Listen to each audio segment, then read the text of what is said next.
de témoins ici que tout est possible tout de suite, qu'il n'y a pas besoin d'avoir lu tous les livres, qu'il n'y a pas besoin de développer des théories sur le réchauffement climatique. C'est l'amour qui réchauffe le climat intérieur, tu vois.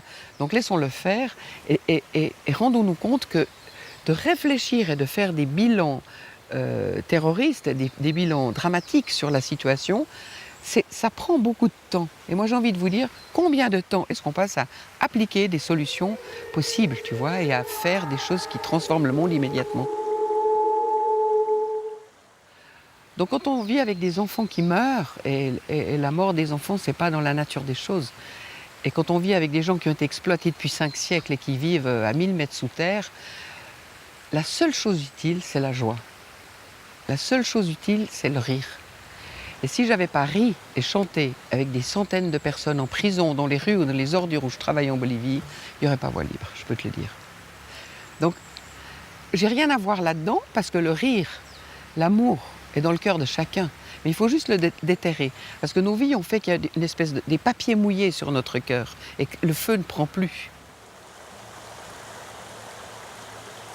J'avais un spécialiste du développement qui me disait qu'il n'a jamais vu une ONG, une fondation qui monte tous ses projets ancrés dans l'intériorité. Il n'y a pas de développement extérieur pour moi s'il n'y a pas de développement intérieur. Donc arrêtons et donnons des alternatives et transformons les gens pour qu'ils soient 2 fois plus performants et qu'ils aient confiance en eux et qu'ils se sentent des êtres valables, tu vois. Et oui, parfait, c'est ça qu'on va garder. C'est ça qu'on va garder, tu vois.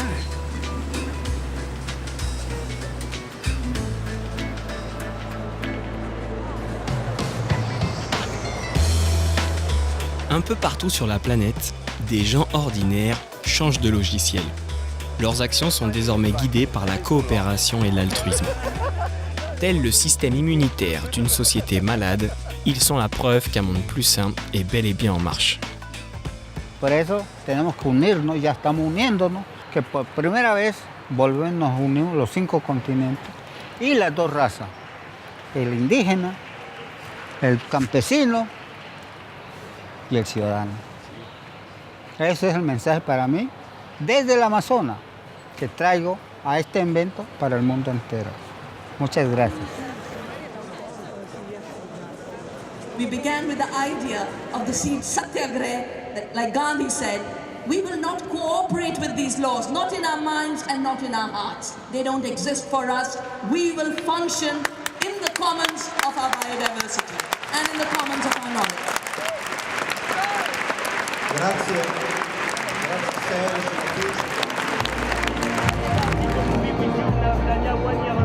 And this is the conclusion. See, after all the travel around the world.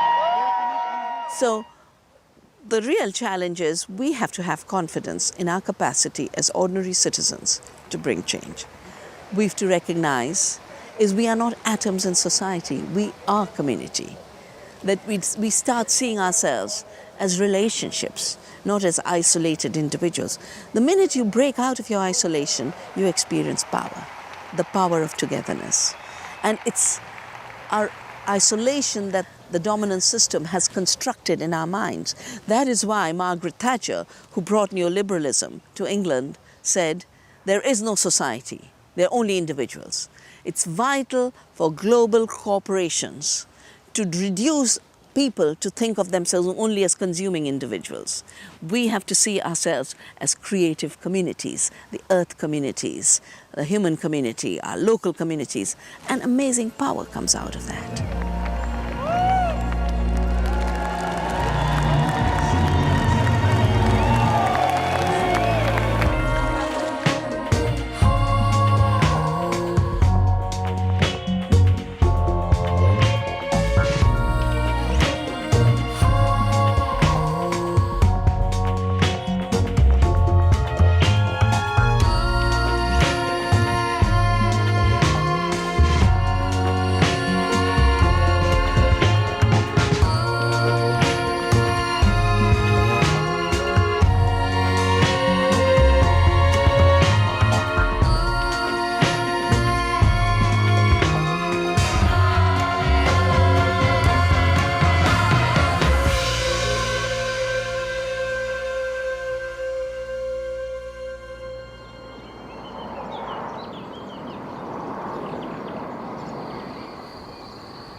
On avait tout ce qu'il fallait pour finir le film. Alors on est parti faire le montage chez des amis qui rénovaient un hangar agricole dans le sud de la France.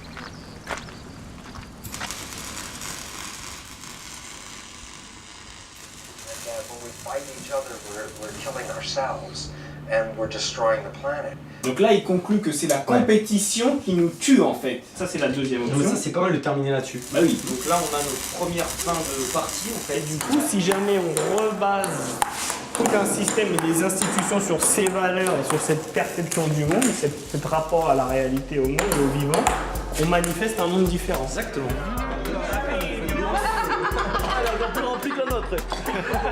Après tout ça, intérieurement, j'étais beaucoup plus riche. Mais ça n'intéressait pas du tout mon banquier. Mes parents commençaient à s'inquiéter. C'est vrai que j'avais fait un sacré trou sur mon CV.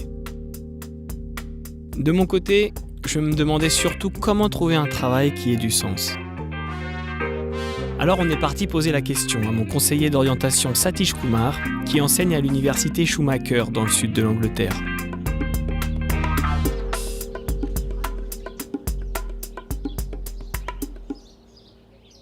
When I go to universities to talk to students, they ask me, what do you advise us?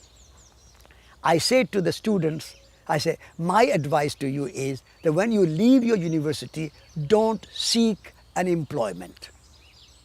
Create an employment. Create a livelihood for yourself. So in employment, humans become the instruments of making money for the employer. You are only a tool. You are an instrument to make money for your employer, for your factory. That's no good. You don't want to change a human being into an instrument of making money.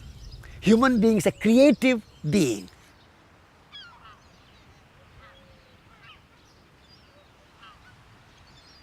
Trust is the key to good living. Surrendering to the process of the universe and trusting the universe and not having this ego that I will control every process and I will plan everything and I will manage the outcome. You have to let things happen and you will be surprised. There will be a miracle. So trust the world. Trust yourself, trust other people, trust the process of the universe and be part of the flow. When you are part of the flow of the universe, you will enhance the universe and universe will enhance you. You will enrich the universe and universe will enrich you. But trust is the key.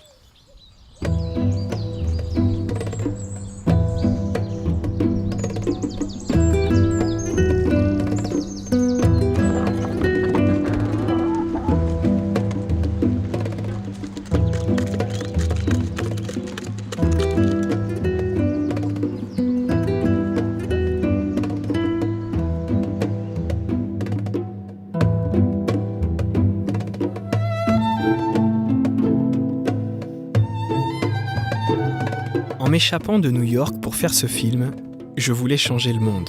Mais c'est lui qui m'a changé.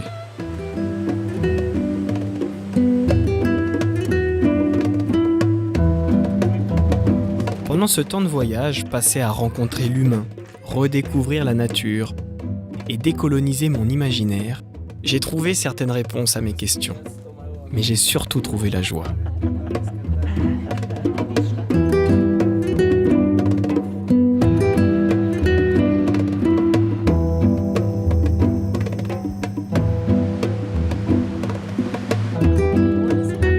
Si je devais retenir une chose de ces rencontres, c'est que pour faire un monde meilleur, il faudra changer de vision. Mais pour que ce changement advienne, nous sommes tous appelés à évoluer. Car la véritable révolution est intérieure.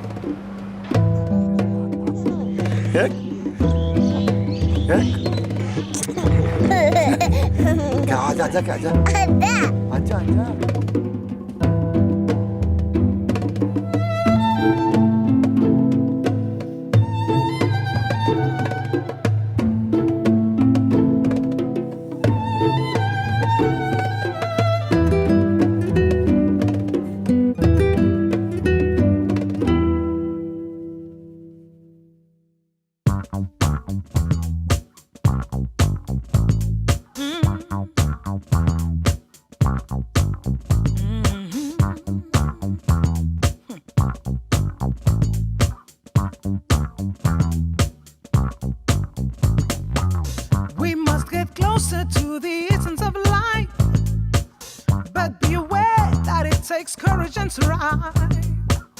Expand your mind, don't let it wear and die. You'll find it lift your spirit high to the sky. So meditate. Come on, let's contemplate. Talk to the heavenly bodies of the universe, of the universe.